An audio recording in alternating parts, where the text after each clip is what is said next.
Oh, I've been learning to take better care of my soul, um, and love myself in a healthy way so that I can manifest greater light and better healing vibrations, things like that. And maybe that'll help you guys, for some of you who are trying to work on things and make things better in your life. So I really like the concept of limitless spiritual truths. You know, sometimes we, I guess, due to a lack of knowledge in some ways, think that we figured things out, and because it's always been the way somebody's done something or been taught something, that must be the only truth out there and things like that. But if you think about it, truth is so powerful. It's like penetrates through even lies, and even false history, stuff like that. So I mean, I don't want to limit truth. Anyway, so I try not to focus on the little things I do, because what I realized is that I gotta let go of what I'm doing so that it can build a greater light, like maybe I'll go into a better concept of letting go, because some people tried to tell me that at some point in my life, and I didn't know. I was like, let go, and I'm holding an object and I let it go. I was like, I don't know exactly what you're talking about. So I had to learn. But so when we do let go of things like that, it gives us a happier experience, and it helps others to obtain their truth and happiness also. So I had a very supernatural encounter that healed my soul, and I'm still trying to put words into it, but maybe I can share that helpful experience at some point at the right time. But for now, I just wanted to give you a heads up about my beliefs, a little bit about them, so that I'm not some greedy, dogmatic soul attacker. And I try to restore souls, not burn them out, things like that.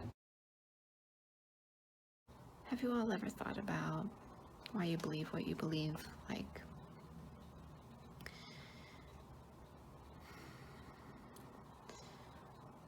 what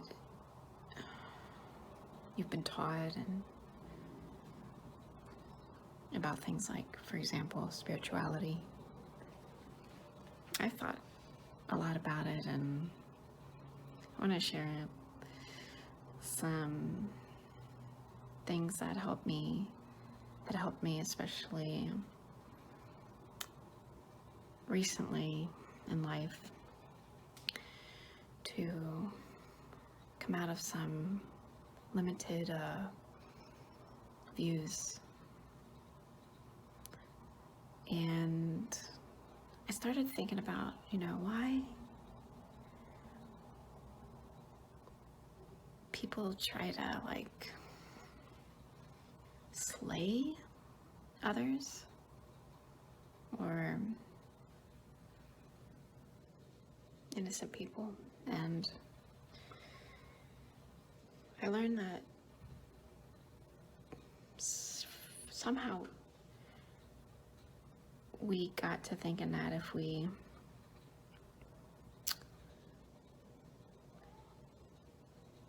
believe that way, we would become prosperous in our souls, you know, and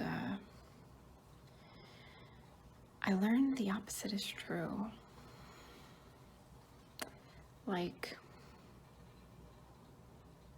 I learned that when I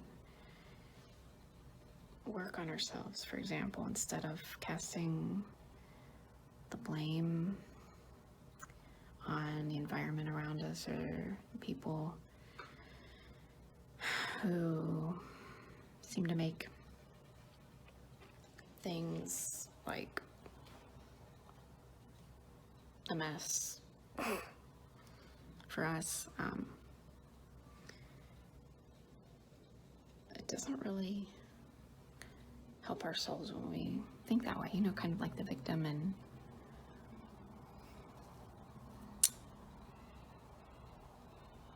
casting our junk onto others just so we can have a sense of self-worth. And I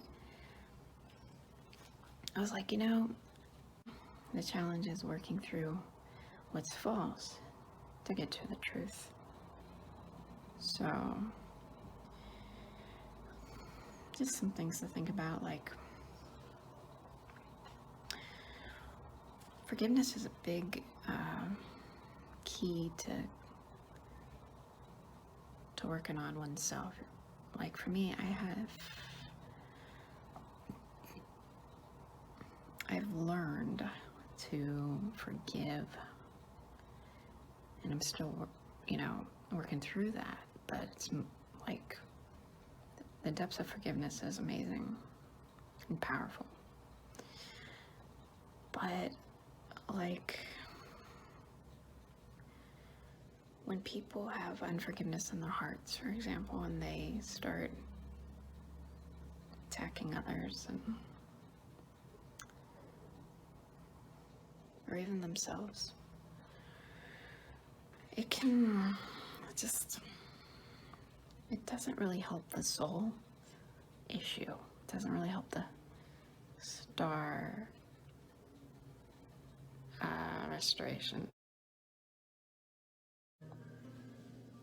So guys, I know it's not like what you're expecting. Some of you know what I'm talking about exactly, but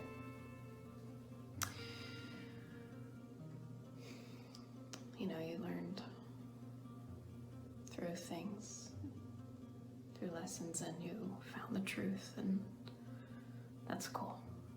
But others of you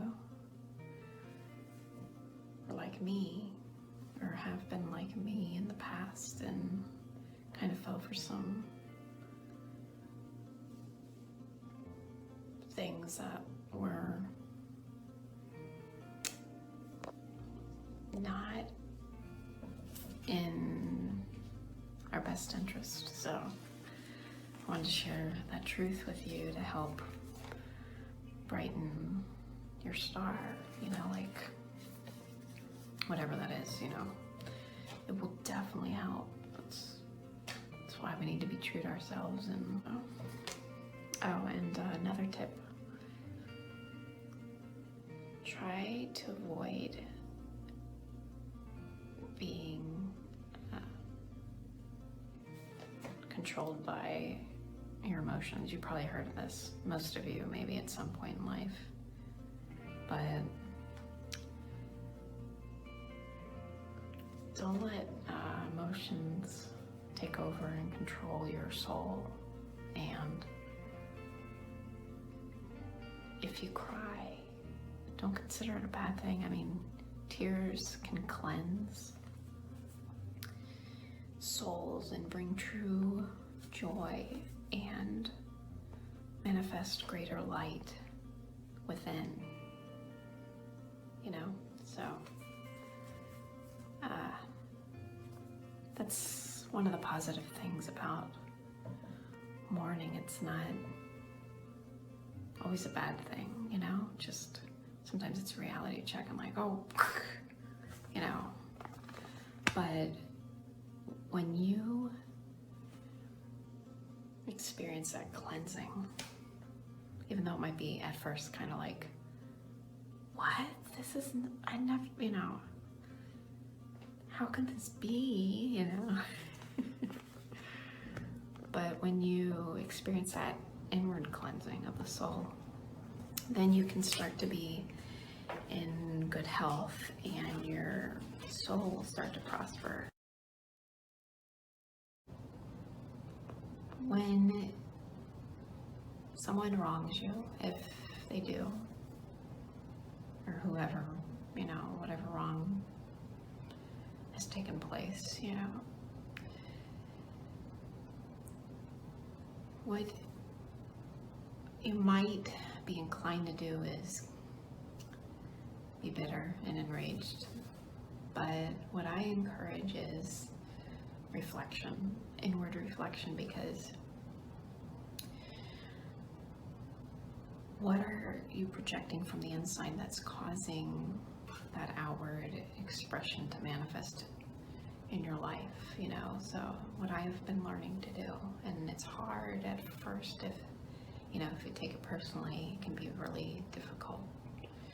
But to keep things less difficult and more simple, when you allow the truth that you experience to cleanse your soul, like, you might weep, for example, with the reality of the truth, it cleanses you from within, and your soul, it's like it has a supernatural ability to heal itself, and then that's when you begin to prosper. And prosperity isn't always, you get the big bucks right away, that kind of thing. It's more like provision starts to manifest in your life. So when you see somebody and you think they have it all together, consider maybe they're going through something, a transformation process, and they're beginning to appear better and prosper in that way. Don't try to hate on them because they're prospering, Don't think like, oh, you could have helped me and you didn't. Don't have that kind of attitude, because what it does is it embitters the soul. It brings more darkness, and it can cause, inward problems. But if you start to look at things from a better perspective and consider like, oh, you know what, cool, that person's prospering. I want to work on myself and get to that level at some point. And you might realize along the way that maybe that person didn't have everything you thought. And you might find out later on, like, wow, I'm glad that that person didn't help me in the way I thought he, she, they should have. Because part of your starlight is that when you work on yourself and better yourself, not bitter yourself, but better yourself, you begin to bring light to those around you. And like some people call it favor or whatever, or good luck, but those kind of things begin to take place, and it can be considered miraculous and quite beautiful. So those are just some tips. Be encouraged, like the truth at first might really be hard to take in, but when you realize what the truth is, it's such a free kind of thing. I know maybe that's cliche or whatever, but I don't know, a lot of different people said that. Comes from some teachings and books and stuff. Really, it's a really solid truth. It does set people free. So I hope that helps and encourages you. You know, it's okay to cry when you need to. Just don't let it control, you know, your essence, your being, your what you do to others. You know, don't let it overtake you and corrupt you. You know, let it better you. That's what I try to do anyway, and it really has helped over the years for me, like survival skills, and have that really cool experience that hopefully soon I'll get to talk to you about. That, like I said earlier, that divine encounter. To me, it was divine, you know, I mean, but it was a really cool experience. So, all right, I'm gonna let you go now. Don't forget to have fun too, okay? I hope this creates better happiness from the inside out, not just, you know, shallow happiness outside in, but an inner soul, like, I guess you could call it healing or stuff like that. Depends on how you look at healing. Depends on how you look at it. So, all right. Peace.